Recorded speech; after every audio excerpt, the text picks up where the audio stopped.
वज़ीर आज़म इमरान खान ने कहा है कि कानून की बालादस्ती के लिए तारीखी जंग लड़ रहे हैं। पाकिस्तान मकरूज़ है, अवाम की तरक्की पर खर्च करने के लिए कम रकम बचती है। उन्होंने ये बात लाहौर, फैसलाबाद, पेशावर में कोई भूखा ना सोए प्रोग्राम की इफ्तिताही तकरीब से खिताब में कही। वज़ीर आज़म ने कहा कि किचन ट्रक का पूरे मुल्क में जाल बिछाएंगे, रियासत की तरफ से गरीब रोटी खाएंगे तो मुल्क में बरकत आएगी।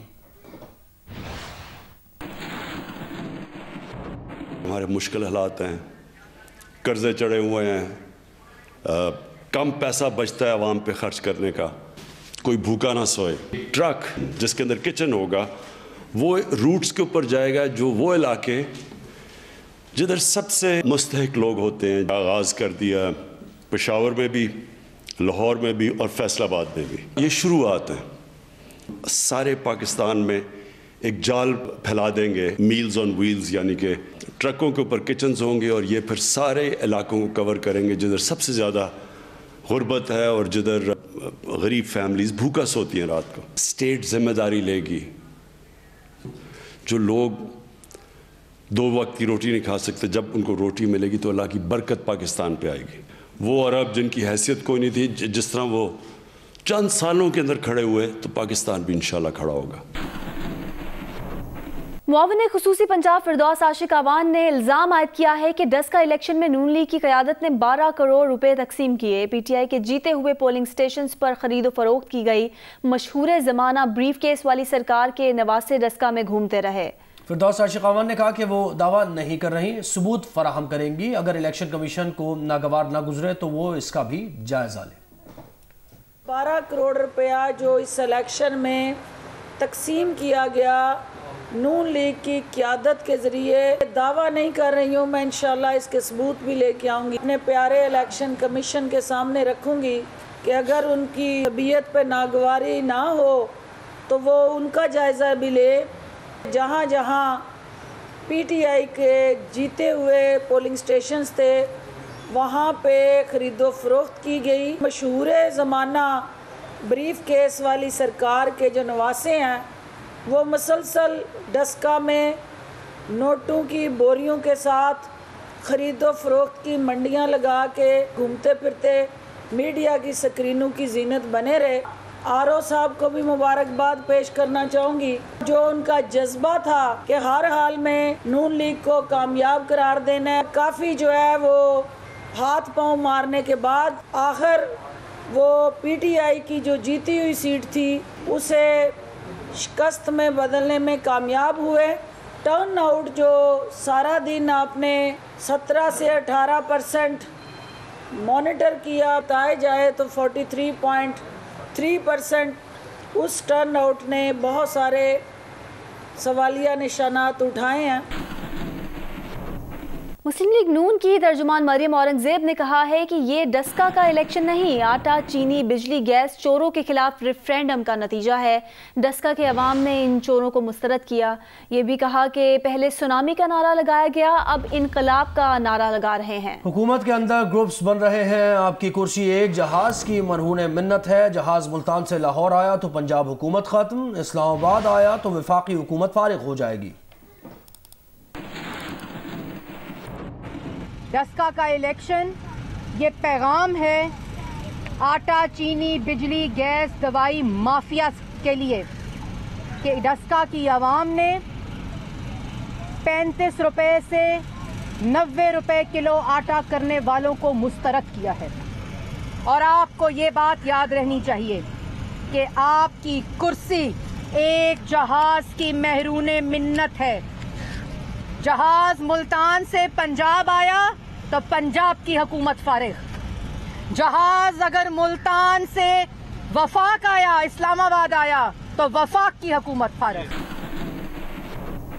NA-75 डस्का के ज़िमनी इंतखाब में हारने वाले पीटीआई के उम्मीदवार अली असद ने इलेक्शन कमीशन पर इलेक्शन मैनेज करने का इल्ज़ाम लगाते हुए तंज़िया खुसूसी मुबारकबाद दी। कहा कि 19 फरवरी को वो इलेक्शन जीत गए थे, जीता हुआ इलेक्शन उनसे छीना गया।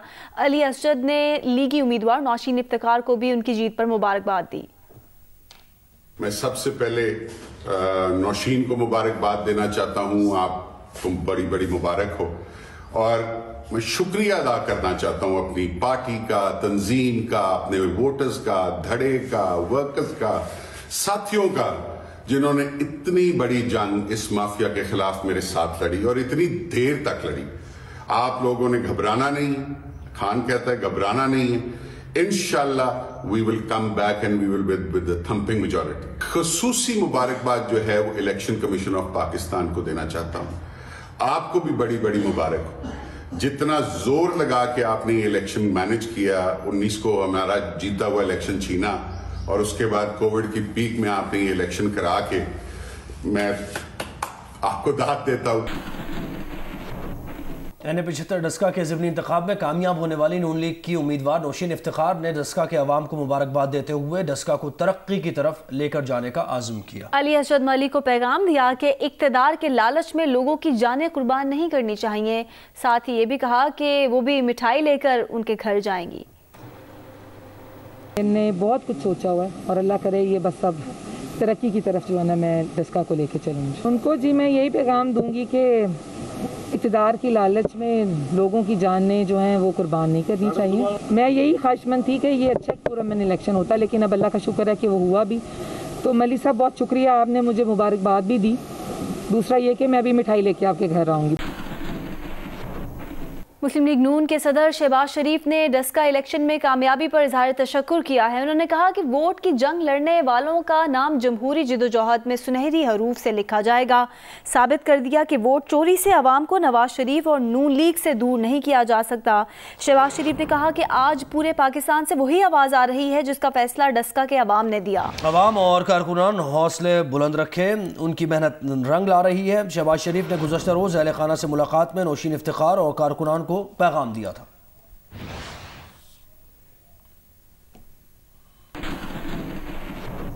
पीपल्स पार्टी की सेंट्रल एग्जीक्यूटिव कमेटी का हाइब्रिड इजलास जारी है। इजलास की सदारत आसिफ अली जरदारी और chairman Peoples Party Bilawal Bhutto कर रहे हैं। नुमाइंदा जियो न्यूज़ कामरान रजी ने ज्वाइन किया है। इजलास से मुताल्लिक क्या डिटेल्स हैं आपके पास?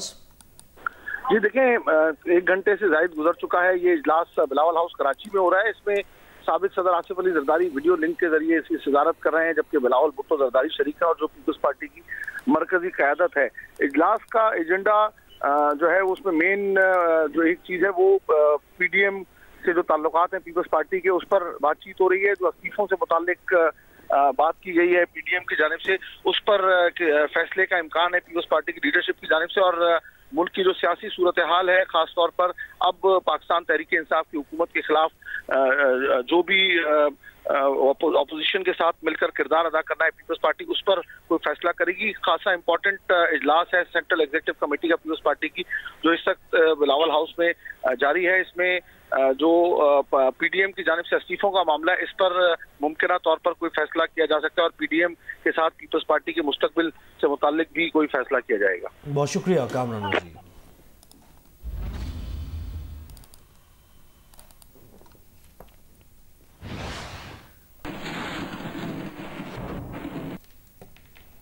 National command and operation centre के मुताबिक मुल्क में कोरोना के मुस्बत केसेस की शरह तकरीबन 11% रही। 24 घंटों में कोरोना के 46,066 टेस्ट किए गए। कोरोना के 5,000 से ज़ायद केसेस रिपोर्ट हुए। मुल्क में 24 घंटों के दौरान कोरोना से 114 अफराद जाँ बहक हुए। गुजरावाला में कोरोना के लिए दस्तयाब 88% वेंटिलेटर्स पर मरीज ज़ेरे इलाज हैं। मुल्तान में 81%, लाहौर में 79% और इस्लामाबाद में 57% वेंटिलेटर्स पर मरीज ज़ेरे इलाज हैं। गुजरावाला में कोरोना के लिए दस्तयाब ऑक्सीजन बेड्स में से 85% पर मरीज ज़ेरे इलाज हैं। पेशावर में 72%, गुजरात में 71% और स्वात में 63% ऑक्सीजन बेड्स पर मरीज ज़ेरे इलाज हैं।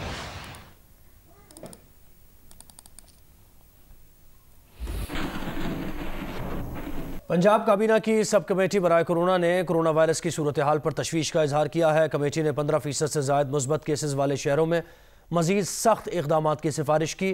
कमेटी कल NCOC के इजलास में अपनी तजावीज़ पेश करेगी। सब कमेटी ने फैसला किया है कि रमज़ानुल मुबारक के दौरान भी कोरोना वैक्सीन लगाने का अमल जारी रहेगा। जीशान बख्श की रिपोर्ट। वज़ीर सेहत पंजाब डॉक्टर यास्मीन राशिद की ज़ेर सदारत पंजाब कबीना की सब कमेटी बराए कोरोना का इजलास हुआ। कमेटी ने 15% से ज्यादा मुस्बत केसेस वाले शहरों में मजीद सख्त इकदाम की सिफारिश की। इजलास में पेश की गई रिपोर्ट के मुताबिक लाहौर में कोरोना केसेस की शरह 19%, सरगोदा और फैसलाबाद में 17%, रावलपिंडी और रहीम यार खान में 15%, गुजरावाला 14%, जबकि मुल्तान, बहावलपुर, बिहाड़ी, साहिवाल में 10% है। सब कमेटी ने एक्टेमरा इंजेक्शन खरीदने की इजाजत भी दे दी। निजी अस्पतालों में मुकर्रर निर्ख पर ही एक्टेमरा इंजेक्शन फरोख्त किया जाएगा। सब कमेटी ने कोरोना के हवाले से जरूरी इकदाम के लिए सेक्रेटरी हेल्थ की सिफारिशात मंजूर कर ली।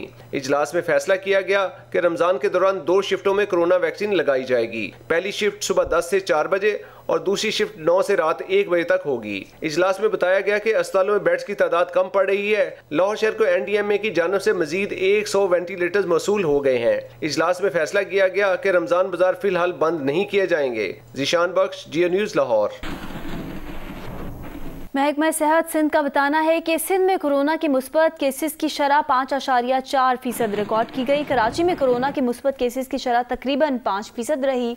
24 घंटों में कोरोना से सिंध भर में 6 अफराद का इंतकाल हुआ, 4 का ताल्लुक कराची से है। 24 घंटों में कराची में 317 अफराद में कोरोना की तस्दीक हुई। जिला शर्की में 228, जिला जनूबी में 55, जिला वस्ती में 20 केसेस रिपोर्ट हुए। जिला कुरंगी में 8, जिला मनीर में 4 और जिला गरबी में 2 केसेस रिपोर्ट हुए। महकमा सेहत सिंध के मुताबिक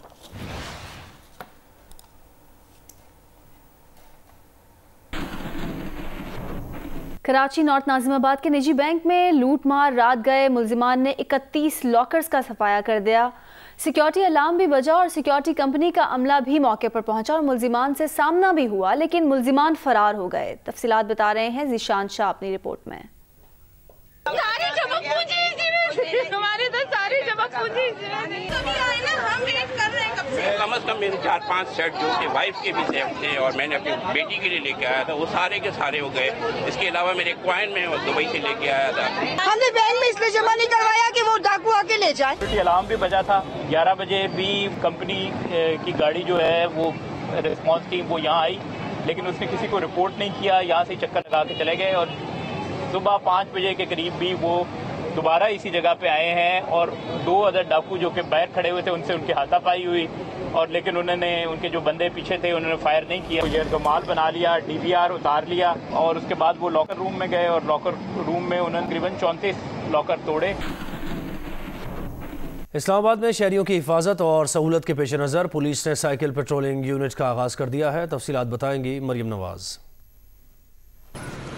जी, इस्लामाबाद पुलिस की जानिब से साइकिल पेट्रोलिंग यूनिट का आगाज़ किया गया है। इस यूनिट का मकसद ये है कि जो स्ट्रीट क्राइम्स है इस्लामाबाद में उनकी रोकथाम की जाए और उसके साथ ही साथ जो पब्लिक प्लेसेस पे जो पब्लिक मौजूद होती है उनको जो है सहूलतकारी की जाए। इस वक्त मेरे साथ एक साइकिल पेट्रोलिंग यूनिट की ही एहलकार मौजूद है। इनसे हम जानेंगे कि आपके क्या फ़राइज़ हैं और आप लोग किस तरह से अपनी ड्यूटी सर अंजाम दे रहे हैं। क्या कहते हैं, हमारे पास जितने स्ट्रीट क्राइम्स होते हैं, वॉकिंग एरिया है जैसे पार्क हो गया, पेडेस्ट्रल हो गया, यहाँ पे होने वाले क्राइम्स को, यहाँ पे जो भी प्रॉब्लम्स होती हैं, जो पर्सन्स को प्रॉब्लम फेस करते हैं, तो हम उनकी प्रॉब्लम्स को सॉल्व करने के लिए ये हम लोगों ने बाईसाइकिल पेट्रोल यूनिट का इफ्तिताह किया है। ये अभी हम लोगों ने स्टार्ट जो लिया ये F6 और F7 के एरिया से लिया। इंशाल्लाह इस्लामाबाद के तमाम सेक्टर्स में इसका इनकाद होगा। तंग भी करते हैं लड़कियों को और ये सारी चीज़ों, तो इनके रोकथाम के लिए हम लोगों ने ये यूनिट बनाया है और ये बहुत अच्छा यूनिट है। Thank you.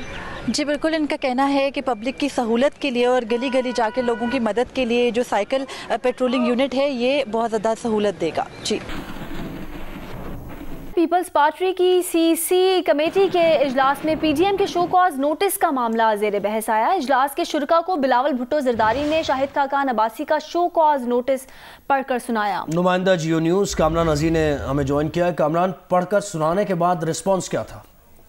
देखें, ये सेंट्रल एग्जीक्यूटिव कमेटी का इजलास हुआ था जिसमें बिलावल भुट्टो जरदारी ने जो शोकॉज नोटिस PDM ने दिया था पीपल्स पार्टी को वो पढ़कर सुनाया और उसके बाद बिलावल भुट्टो जरदारी ने इस पर नाराजगी का इजहार किया, बरहमी का इजहार किया और उस शोकॉज नोटिस को फाड़ दिया। जराए का ये कहना है कि जब बिलावल भुट्टो जरदारी ने PDM की जानिब से दिए गए शोकॉज नोटिस को फाड़ा है तो जो शरका मौजूद थे सेंट्रल एग्जीक्यूटिव कमेटी के, पीपल्स पार्टी के सीनियर लीडर्स, उन्होंने तालियां बजा के बिलावल भुट्टो जरदारी के इस इक़दाम को सराहा है। और इस मौके पर जराए ने ये बताया कि बिलावल भुट्टो जरदारी ने कहा कि सियासत जो है वो इज्जत के लिए की जाती है और इज्जत से बढ़कर कुछ भी नहीं है। तो ये एक बड़ा वाकया क्या पेश आया सेंट्रल एग्जीक्यूटिव कमेटी के इजलास में, जब बिलावल भुट्टो जरदारी ने इजलास में शाहिद खाकान अब्बासी के शो कॉज नोटिस को फाड़ कर फेंक दिया।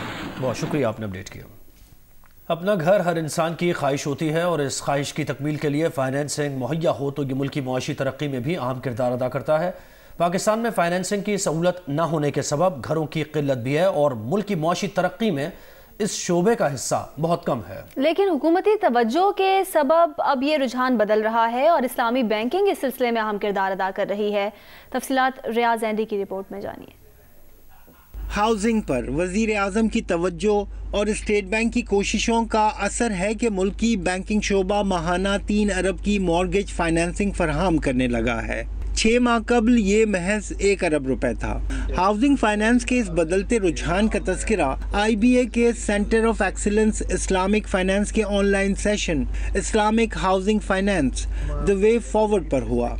सेशन का ये उन्वान गालिबन इसलिए भी रहा क्योंकि मुल्क में इस्लामी बैंक घरों की खरीदारी की 55% फाइनेंसिंग फराहम कर रहे हैं। इसमें जो आप लोगों को नीले रंग का पाए में जो हिस्सा नजर आ रहा है, ये इस्लामिक बैंक्स और इस्लामिक बैंकिंग विंडोज हैं, बिकॉज बाज़ इस्लामिक बैंक की विंडोज भी बहुत एक्टिवली काम कर रही है और वो जो होम फाइनेंस ऑफर करते हैं वो करते ही इस्लामिक सेगमेंट के अंदर है। इस्लामिक हाउस फाइनेंसिंग में बैंक और सारिफ मिलकर घर खरीदते हैं। सारिफ हर माह घर में रहने का किराया अदा करता है और बैंक से बतदरीज मकान की मिल्कियत खरीदता रहता है। That when we go to the low income segment, they don't understand fully what is Islamic finance, what is this, what that, but almost everyone said, if it is halal, we will take it. That income segment is not having a documented income. So meaning by and large we have to really evolve and develop the informal income assessment models. Financing का ये model शरई उसूलों पर मुरतब किया गया है, इसलिए अवाम में इसकी पजीराई है। यूं मुल्क में हाउसिंग का तकरीबन ठहरा हुआ पहिया हरकत करने लगा है, लेकिन मुल्क में 1 करोड़ घरों की किल्लत पूरी करने का सफर बहुत तवील है। IBA सेशन से अच्छी खबर ये है कि जो कोशिशें हो रही है उसके नताइज मिल रहे हैं। रियाज एंडी, जियो न्यूज़, कराची।